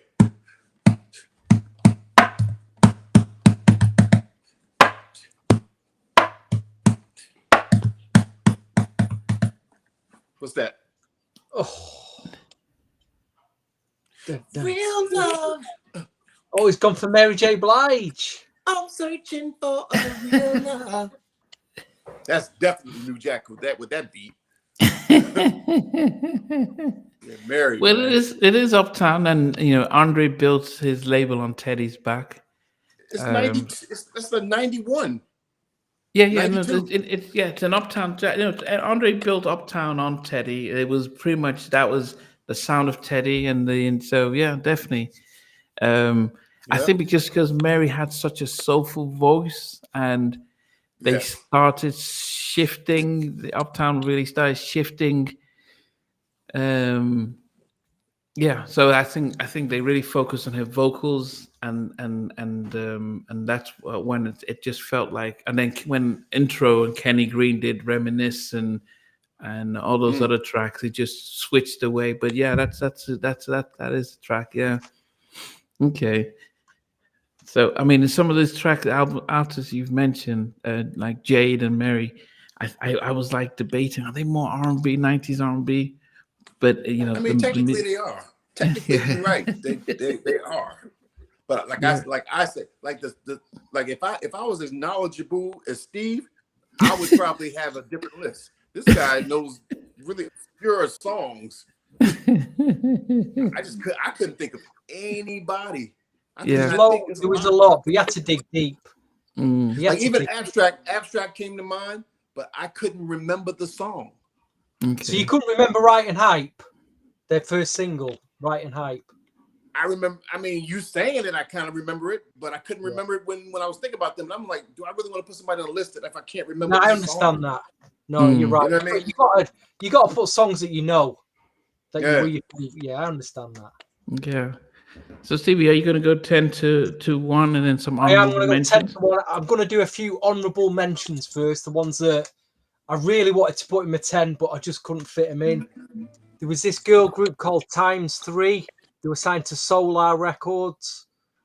And they had a track produced by the Characters called Typical Relationship. I loved this record so much. Brilliant New Jack record. Again, this album didn't do too much. They worked with Demetrius Shipp as well. Demetrius Shipp, who obviously produced Bobby Brown.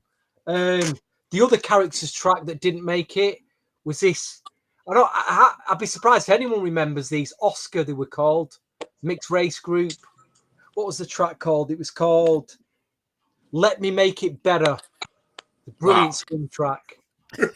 And again, this album just didn't do anything. You might know this artist, though. She was probably one of the most famous artists to come out of Scotland, but made it big in America. Miss Sheena Easton. Woo, of course. Miss Sheena Easton. Couple of albums for MCA. Worked with Wolf and Epic. She releases Who a doesn't single know called Sugar You Can Walls? Swing It. Yeah, You Can Swing It off from this. Again, brilliant swing record. Finally, Niobe worked with Teddy Riley. There's some really good Teddy Riley tracks on this. Somebody mentioned I'm Niobe. not Can't Let familiar Go. with that. Wrote by Tammy Lucas.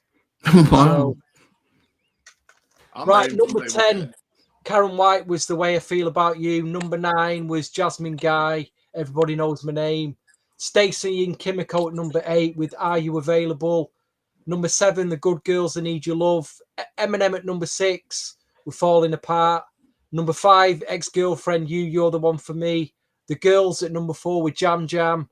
Number 3, Jay, Don't Walk Away. Number 2, TLC, Ain't Too Proud to Beg. And my number 1, and I'm sorry, I can't even show you a CD cover of this. My 12-inch is somewhere in the racks, but I can't find it. It was on a CD promotional sampler, and it's a very lit. One person's mentioned it in the comments before. She only ever made one record that I know of. If anybody else knows any more records that she made, let me know. But I'm going back to 1988, produced by Kyle West. It was a lady called Cheyenne. It's one of my favorite New Jack records of all time. It's called I've Waited Too Long. If you don't know the record, YouTube, it's all over YouTube. It's about 7 minutes long. It's an epic orchestral New Jack slamming record. I've waited too long. Cheyenne, yeah. Spelled CHEYANNE. It's one of the greatest New Jack 12-inch mixes I've ever heard. I bet you when I hear it, I'll be like, oh, I know this. It'll blow you away. That's a mind-blowing record. Absolute mind-blowing record. Wow. Okay. That's my number 1. So more of a DJ 12-inch record, you know. But again, did really a very much word of mouth DJ record rather than a hit. But that's my very favorite New Jill Swing record this evening. Okay. I mean, I'm going to do my I'm going to do my top 10, but I'll do my honorable mentions. And one track that I'm surprised Stevie did not include into his list was Jody Watley, Friends. Yeah. I know you're a massive fan of Jody, but was she a New Jack? I thought, was she a New Jack artist? Oh, well, and the answer is no, she wasn't. But it's a brilliant track. It was Friends. I had the TLC Ain't Too Proud to Beg just outside, and I had Pebble's Girlfriend also outside. I just thought, some of the other girls that I didn't put people like Eternal because it was I think they were a little bit later and 93. Okay, yeah, but that was just Teddy's remix and that, and I didn't really put Black Girls 90s Girl because I just thought it was a cool track, but all great records, Namdi. Yeah, in anyone's top 10, those anyway. Great records. Great memory. And I know Paula Abdul had some nice tracks that were good as well. Straight up, brilliant record. Brilliant LA Babyface record. That was definitely a good one. But so going to my number 10. No, sorry, Knocked Out. I'm getting mixed up. Sorry, Namdi, carry on. Yeah, no, that's fine. Yeah. Coming out to my number 10, it was Why Don't You Call Home by the Ex-Girlfriend, Hold On by In Vogue, Your Sweetness by The Good Girls, I'm So Into You, Teddy Riley remix featuring Rex and Effect by SWV, Eminem, We're Falling Apart at number 6. Number 5 was Secret Rendezvous by Karen White. Number 4, Don't Want to Fall in Love, Jane Child. Number 3, Looking for Number 1 by Abstrac. Number 2, Is It Good to You, Tammy Lucas. And number 1, and I think when I listened to this album, and I would say this is probably one of the albums I don't really like at all. But this song was always something massive to me, and it was such an amazing New Jack track. I think the original mix was probably just as good as the remake. The remix which then had a rap added to it, and it's probably my top 5 tracks by this artist. I don't think I've had more than 5 tracks that I do like about this artist. But this track, as I say, when you think about swings and everything, it is by somebody we spoke about recently, and it's All Right by Janet Jackson. Wow. Wow. That's 6.5 minute track on. I wasn't expecting that after a few weeks ago. Fair play to you. The track on the original is 6.5 minutes, and it's to me, it's like if you listen to it, go listen to the Rhythm Nation album, listen to All Right, 6.5 minutes, and I think Jam and Lewis were like, man, this is such a funky beat. Let's just keep playing it.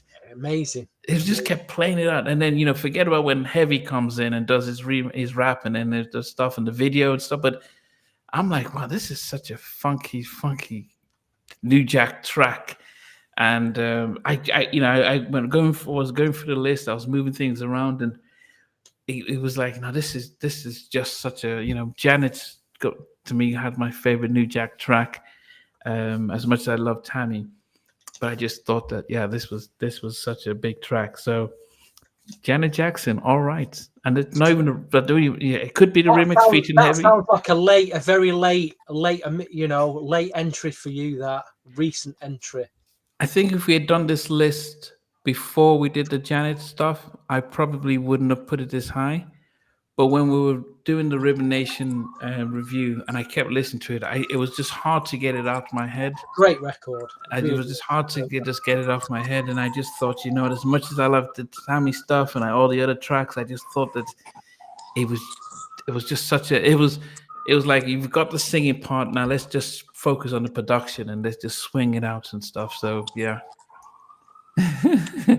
Well, I wonder what Clarell's got then. I wonder what Clarell's got in store for us. Now, I'm going to tell you now. Now, before you speak, Clarell, hearing an American siren at the back, are you in New York? It's like, man. Yeah, I'm in New York right now. So hearing a police siren at the back, it's like, wow, this is real. Go ahead, sorry. So honorable mentions, things that you would put in but you didn't before you go from 10 to 1. Honorable mention? Yes, any song, any artist that you didn't put in that you would have, and then if not, then you go from 10 down to 1. I mean, shit, I could barely think of the artists I did put in. With 10. You can go from 10, that's right. Well, to me, my honorable mention is definitely Abstract. Definitely Abstract. And the fact that we learned from Idris was that Abstract were in the Groove Me video as the background singers. Yeah. Yep. And plus, Abstract was there at the beginning of GNR Productions. You know what I mean? They were there. They were in the Groove Me video. Sorry, I said Groove Me. What did I just say? Yeah, it was Groove Me video. Yeah. Yeah, Groove Me. Yeah. So they were definitely there. I can't even think of anybody. I can think of I can't think of nobody. Yeah, that's fine. Just go for number 10. That's fine. So because I have to keep going back to those lists. Can you guys can hear me when I go off camera, right? Yeah. Okay, so I'm sorry. I just got to read this list.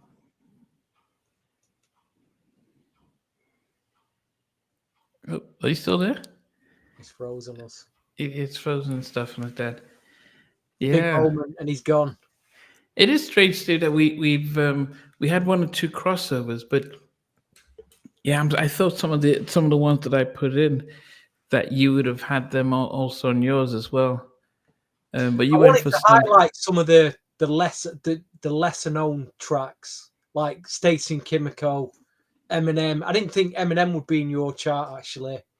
The girls, things like. I just wanted to, because I thought it's so easy to put SWV in, and I just thought. I mean, I didn't. More interesting tonight, really. I didn't even want to put Mary because I thought, they tried to rename it as Hip Hop Soul, and so I thought it was just something different than. I wouldn't have put Mary in personally. Yeah, I just didn't. I think, and I think even the Jade stuff, I didn't think it. I thought, I just felt it was. I felt it was just ushering in a new type Yeah. of music at that 93, point. that 93 is more the Jeep beat hip hop soul sound. I understand. Did you guys lose me? Yeah. Yes, we did. Oh my God. Maybe just go to your number one then. Maybe No, just no, no. or just Huh?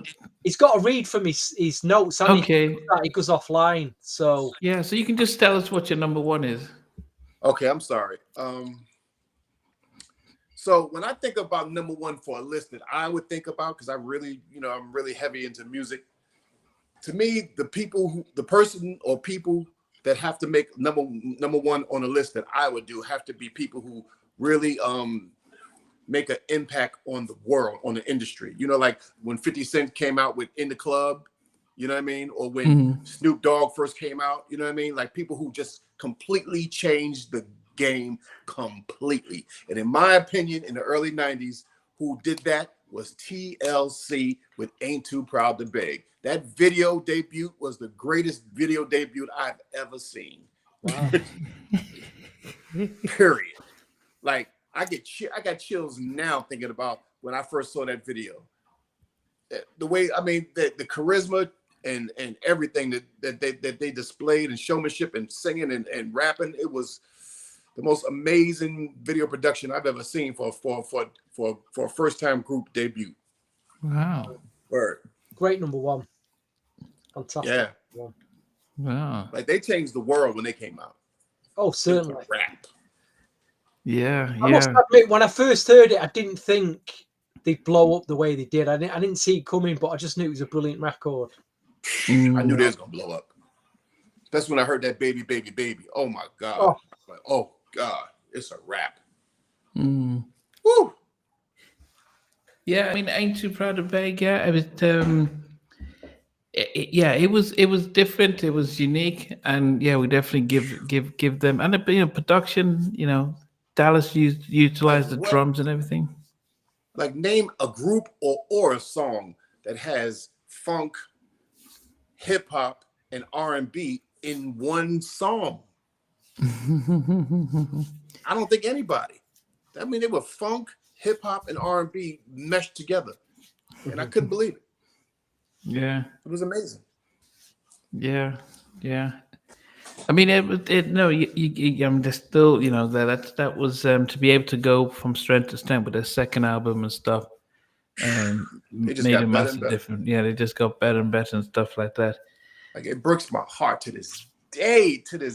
It breaks my heart that that girl lost her life. Oh, it's awful, wasn't it? I was so heartbroken. Like I was in the best mood I ever was in. I had just ran I had just ran maybe like 15 miles.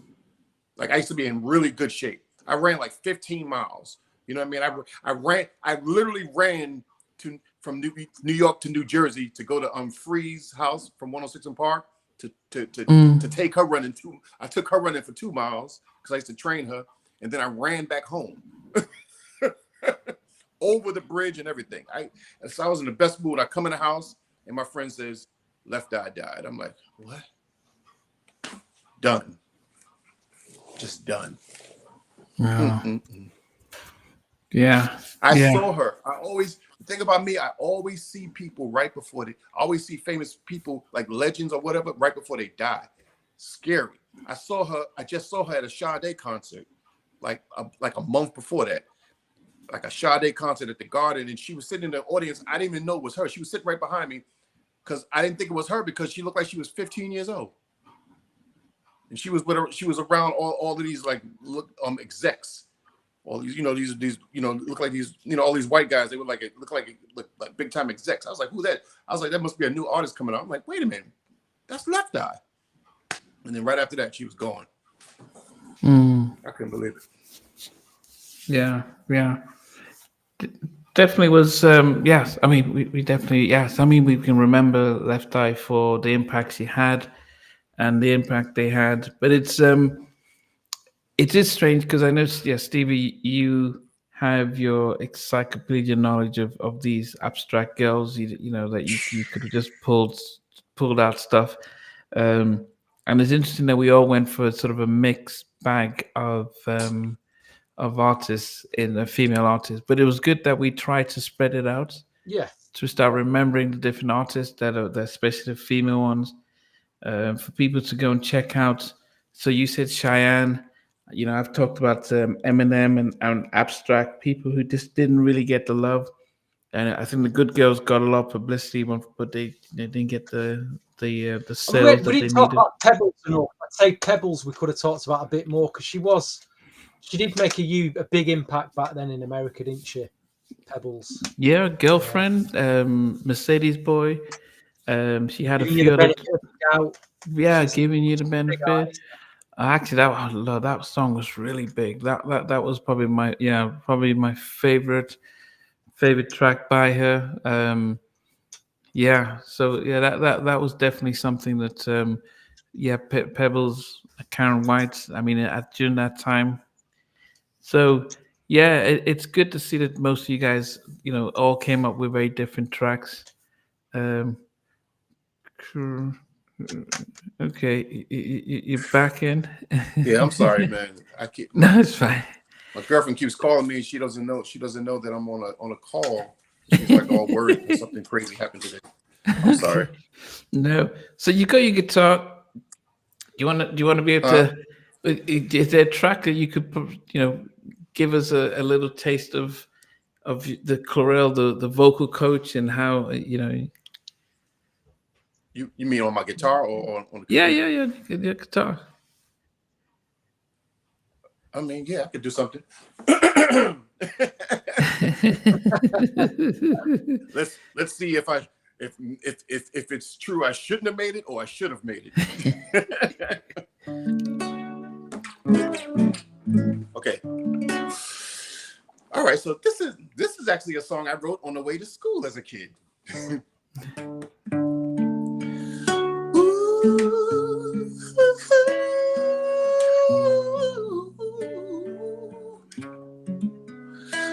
Yeah, baby.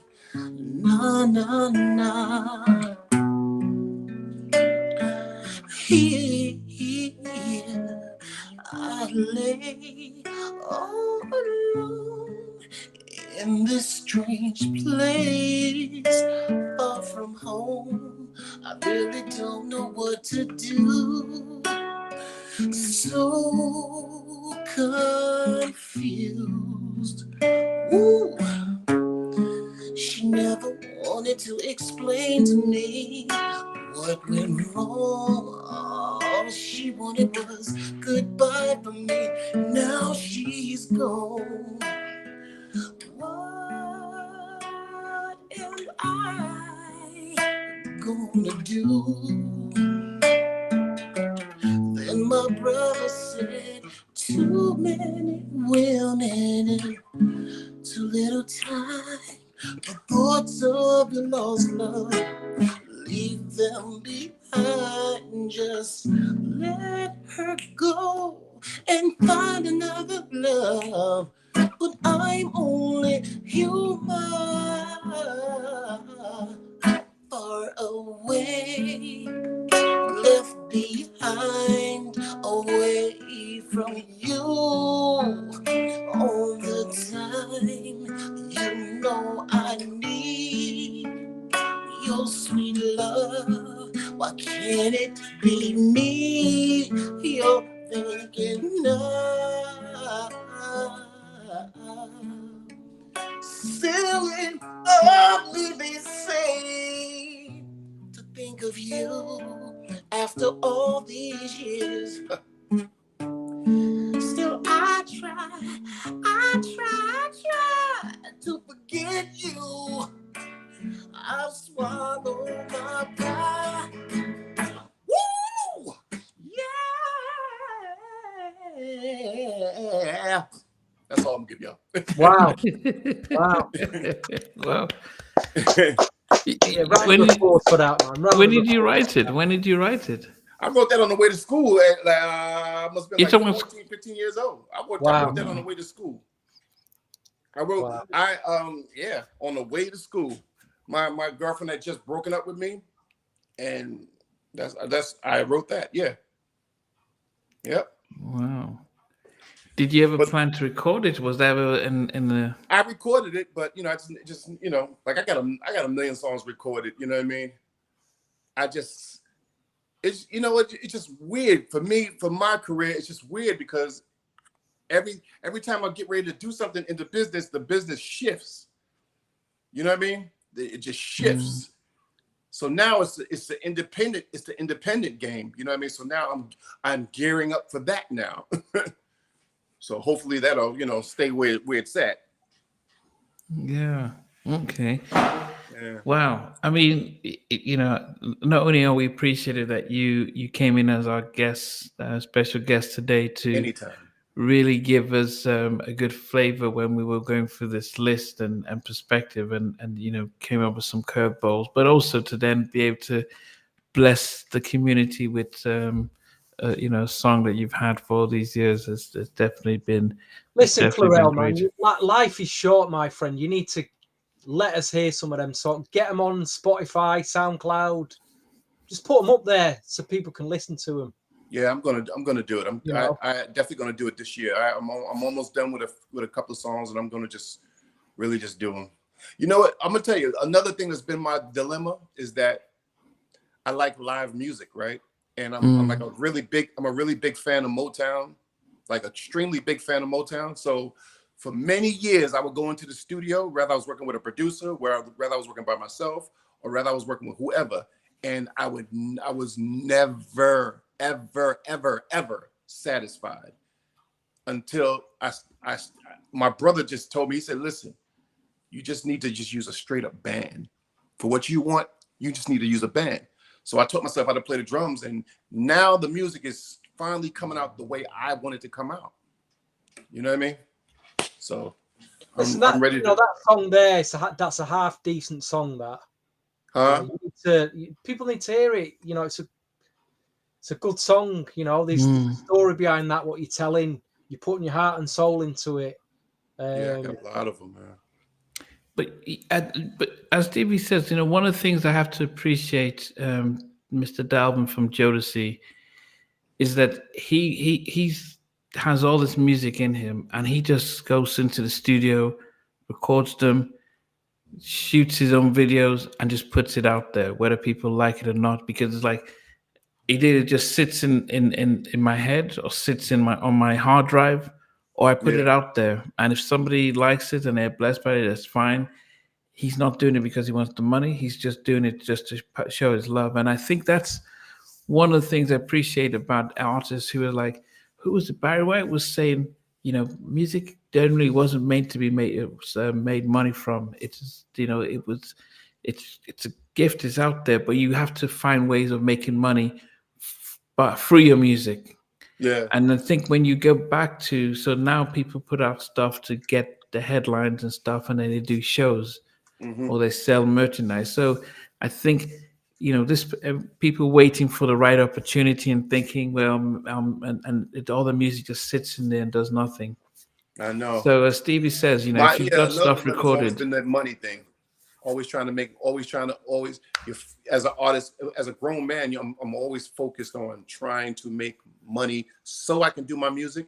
So what I've come up with now, I'm trying to come up with a plan to make money, like to do a business that allows me to also showcase myself as an artist.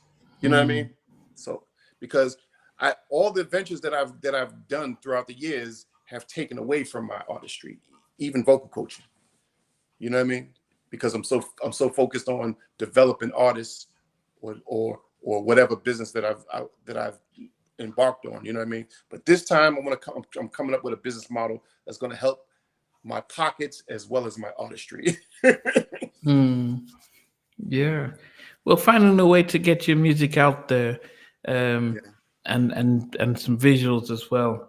It never hurts. I wish you guys were in America, man, because you guys inspired me.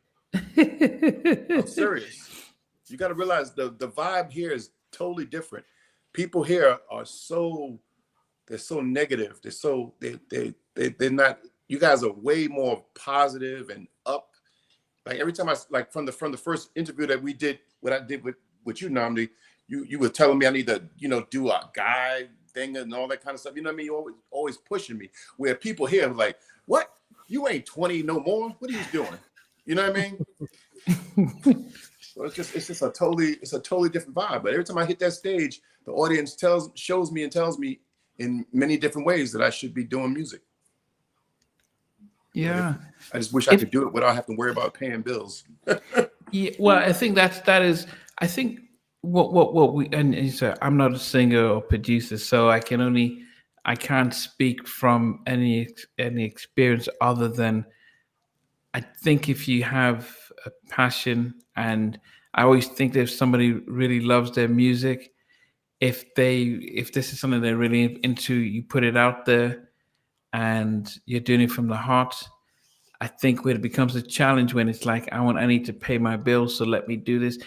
I could only talk about doing this show during lockdown. Everyone was watching and it was generating stuff. After post lockdown, it's not doing the same. But then I was struggling when it became I need to get views and I need to get all the hits, and it took away from just having a conversation when I'm trying to get the sensational stuff that could go viral.